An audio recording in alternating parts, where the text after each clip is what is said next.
Hi. So நான் வந்து ஃபைனலாக ஒர்க் ஃப்ரம் ஹோம் வாங்கிட்டேன். மெட்டர்னிட்டி லீவ் வந்து கொஞ்சம் தள்ளி எடுத்துக்கலாம் அப்படின்னு சொல்லி தான் வாங்கினேன். ஆனால் எனக்கு ரொம்ப போர் அடிக்குது. நான் என்ன நினச்சேன்னா, ஒர்க் ஃப்ரம் ஹோம்னா கம்ஃபர்டபுள் ட்ரெஸ்ஸு, கம்ஃபர்டபுள் சேர், நம்ம எப்போ வேணால் படுத்து ஏஞ்சிக்கலாம், அந்த மாதிரி ஒரு மைண்ட் செட்டில் தான் நான் வாங்கினேன்.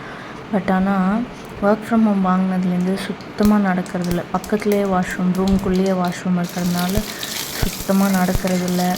நல்லா தூங்குறேன். ஏஞ்சி சாப்பிட மட்டும்தான் போகிற மாதிரி இருக்குது. மற்றபடி சாப்பிட்டு தூங்குற மாதிரி இருக்குது. ஒர்க் முடிக்கிறேன், சாப்பிட்றேன், தூங்குறேன். பயங்கர பேக் பெயின். உட்காந்துட்டே இருக்கிறதுனால, ஒரு 8 hours உட்காந்துட்டே இருக்கிறதுனால ரொம்ப பேக் பெயின் அதிகமாகிடுச்சு. ஸோ ஒர்க் ஃப்ரம் ஹோம் ஏன்டா ப்ரிஃபர் பண்ணணுன்ற மாதிரி ஆயிடுச்சு.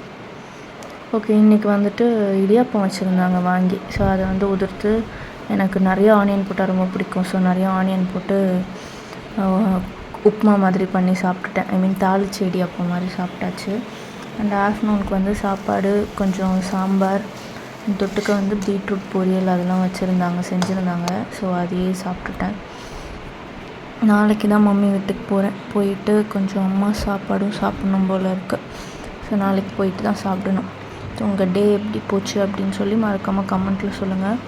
மறக்காமல் என்னோடய சேனல்லையும் சப்ஸ்கிரைப் பண்ணி வச்சுக்கோங்க. நான் போக போக எப்படி வந்து பேசணும் அண்ட் எப்படி வீடியோ போடணுன்னு கொஞ்சம் கொஞ்சமாக லேர்ன் பண்ணி உங்களுக்கு இன்ட்ரெஸ்டிங் வீடியோஸ் கொடுக்க ட்ரை பண்ணுறேன்.